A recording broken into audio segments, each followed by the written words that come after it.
It is the day of the 15. It is the month of the 2. It is the year of the 14. It is the taxi vlog of the 291. Yes, this is the 291st taxi vlog as far as I have counted or can figure out. There might have been one or two that were deleted or silenced because of copyright infringement at one time or another on the other channel, but I don't believe I have any background music on this channel. So if I wanted to, I could become a partner, but I really don't care. It's irrelevant anyway. So this is my last night on this van. This is my last shift with Nindy. Please take care of steering fluid, thanks. Yeah, that's the note he leaves. I don't want a note. Fuck off. He was supposed to have repaired the power steering pump already. I have bought 2 liters of power steering fluid this week. And I have to top off the thing every 3 or 4 hours or the steering gets rough. Well, he did put new brakes on. I'll give him that much. When I came to work on Tuesday night, he said, "We have new brake. They make little noise." Okay, they make a little noise, so what? Maybe they had a harder compound than the old brakes, but I remember having replaced brakes on 1 or 2 of my cars in the last cars I've owned, and when they put new brakes on, they squeaked a little bit. They shouldn't squeak too much in the rain we're having tonight. That should keep the rotors nice and lubricated, wet, shall we say. So this week, the Monday night was slow. It was a typical wait of an hour or 2 between calls. At one point, yeah, I think 2.5 hours was the longest I waited for a trip that night. And you know, in the morning hours, I had about $140 on. I guess it was 3 o'clock or so, and I was sitting in the parking lot between reading the book that I had brought along, which was the excellent The Puppet Masters by Robert Anton Heinlein, a classic of science fiction from the early 1950s, which sort of inspired, I think, the movie from the 70s entitled Invasion of the Body Snatchers. So I'm about 50 pages from the end of that because I got to read, it's a 400-pager, I got to read most of it in between calls this week. It hasn't been a good week, it hasn't been wonderful at all. But anyway, there I was sitting in the parking lot at about 3 in the morning, and I sort of closed my eyes and I envisioned putting luggage into the back of this van and driving out the highway. I envisioned this several times, just in my mind's eye, seeing luggage being put down in the back of the van and going out the highway with passengers in the car. I had a call just before 4 o'clock. And it was some trip in town. It was a guy who's rapidly becoming one of my regulars because I'm the only cab around at that time. And he drinks with his buddy all night long, and then he goes home. I've had him 2 or 3 times already. So I wouldn't recognize the guy if I saw him anywhere, but I recognize him from where I pick him up and where I take him to. I usually recognize people that way. Where I picked you up, where I take you to. So anyway, I took him home, and by that time I had $146 on in my pocket from the whole night's proceeds. What? That's too far away. Not going there.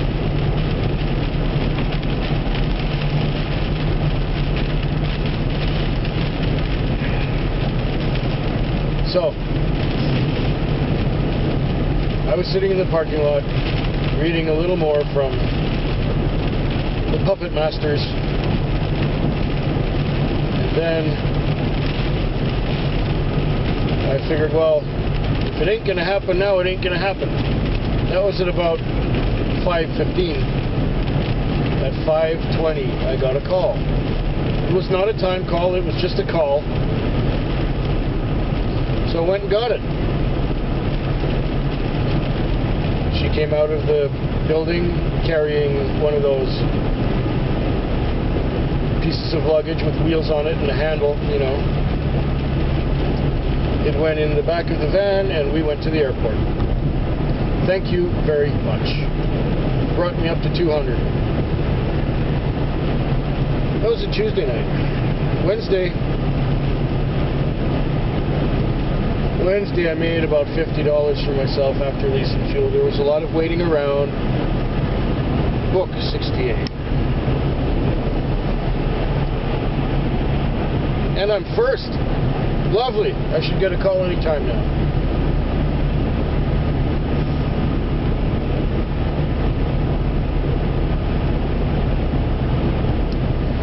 Yeah, I didn't do too well on Wednesday night. Took home, like I said, about $50. Thursday night was even worse. At one point, I was sitting for no less than 3 hours in one place, listening to this one guy who all he does is bellyache and piss and moan. I know he sounds like me, but I'm a piker compared to that guy. Okay, everything in his life is stress and hardship and litigation and suing and dealing with assholes. And I say, well, why don't you just dissociate yourself from those assholes? Why don't you get another job? Why don't you drive another car? Why don't you move to another place of residence?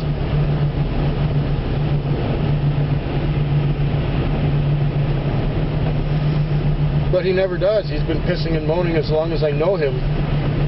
I've known him about 8 years. So anyway, when something makes my life sour, I make a change. As soon as I had the opportunity to get into another taxi, I grabbed it. So, you know, I had maybe a little over... I didn't do well. The Tuesday, Wednesday, Thursday was just a shit. And then last night... or Tuesday, Wednesday, last night, Friday, I came out, oh, okay, I think I'll do this one. It's not far away, it's easy to get to.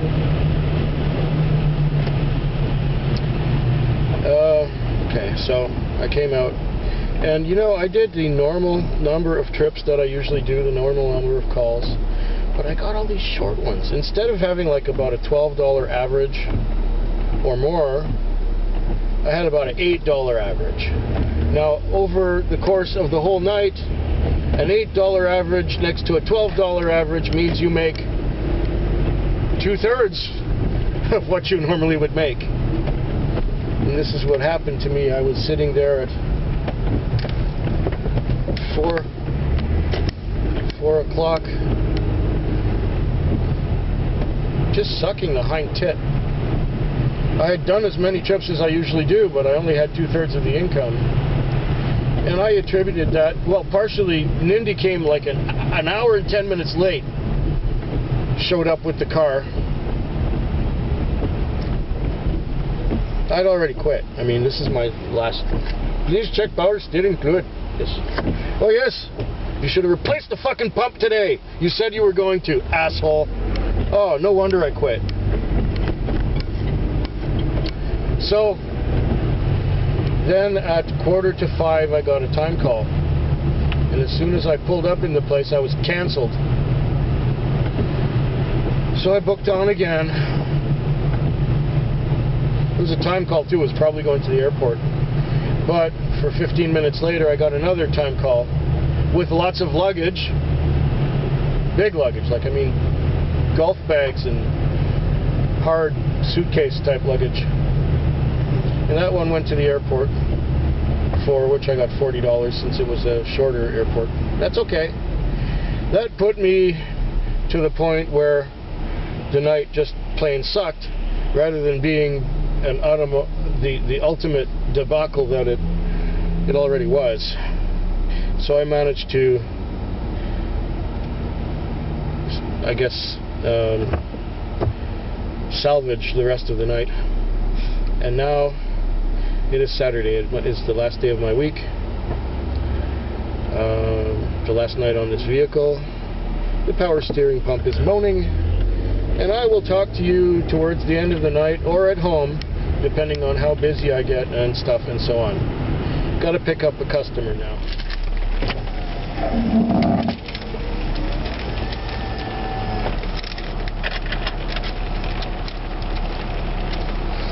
317.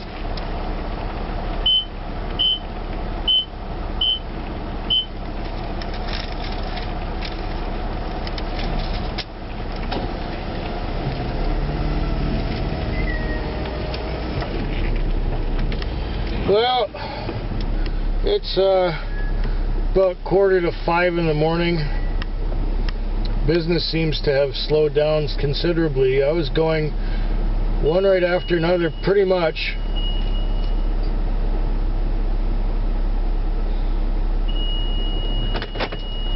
Yeah, okay. I was going one after another pretty much all night, from when I started at 6:30 till about 3:30, and for the last hour between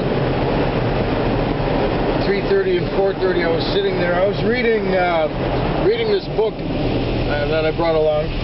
It's the Triton from Samuel Delaney. It's kind of a sequel to Dahlgren, I guess. I read Dahlgren probably about 30 years ago, so that was a good read too. Dahlgren was a good read, and this one, well,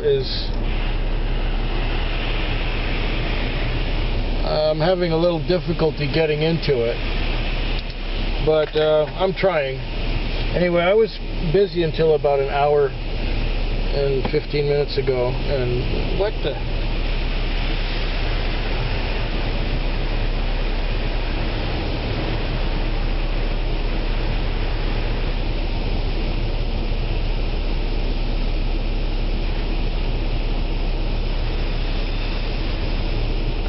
This thing still has me on a trip.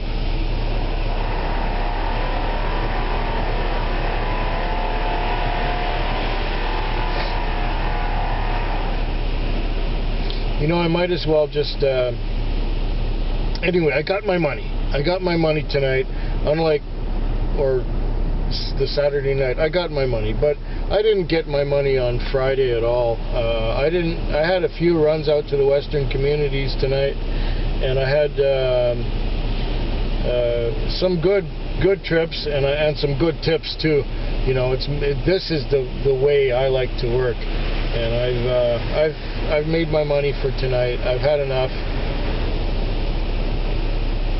Have you clear and booked off?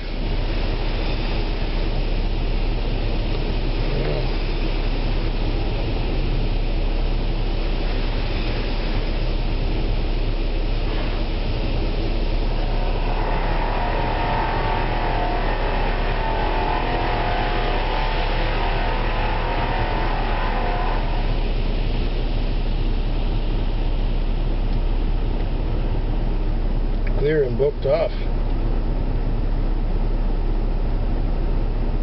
Yuck. Where are you? Driver's line. Okay.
Okay, that's better.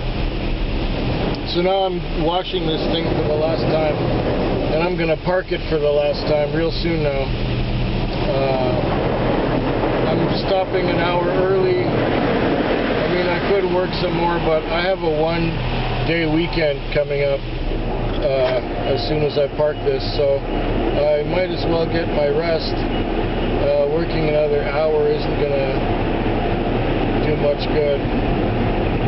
I've had enough too. I'm tired. I worked 5 nights in a row. Get cleaned up here. Car wash.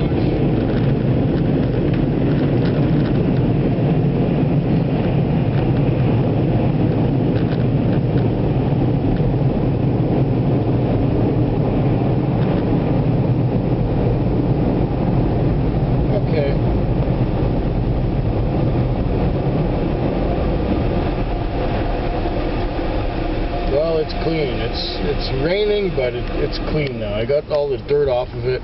I'm gonna go back there slowly and park it, and that's gonna be the end of that. With squeaking brakes and with moaning power steering pump, I've done what I can. He said he was gonna repair this pump on Saturday, which was, well, yesterday, because now it's Sunday morning. He hasn't done the power steering, and so I wasn't going to stop when I was busy and buy some more fluid, go into Walmart or Canadian Tire. Fuck it, I just poured what was left in the can into the power steering reservoir, and I'll let him deal with it now. Fucking bullshit. Anyway, like I said, I had a good night. I made my money. I'm happy. I parked this thing and I have peace of mind as soon as it's gone. Or as soon as I'm gone out of it. I hope yours is better than mine. And next week we'll be coming to you from a new ride. Good night or good morning.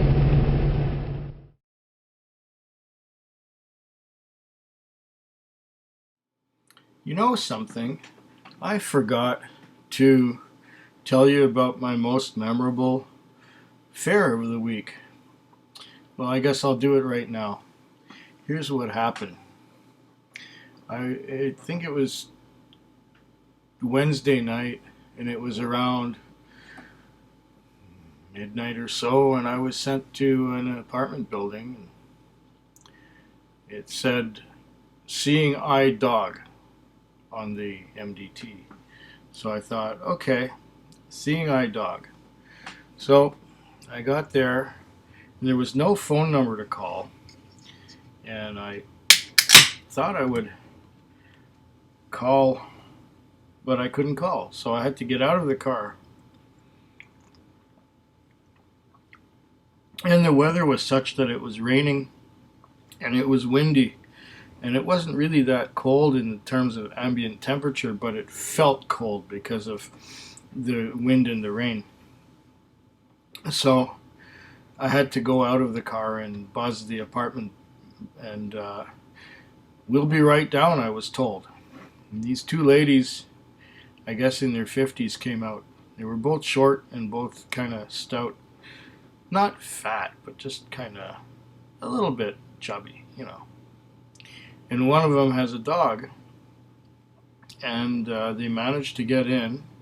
Well, first of all, they had to practically wrestle the dog into the car, and I'm going, this is some poorly behaved beast for a seeing eye dog. Usually the seeing eye dog just gets in the car, sits down on the floor, and that's that.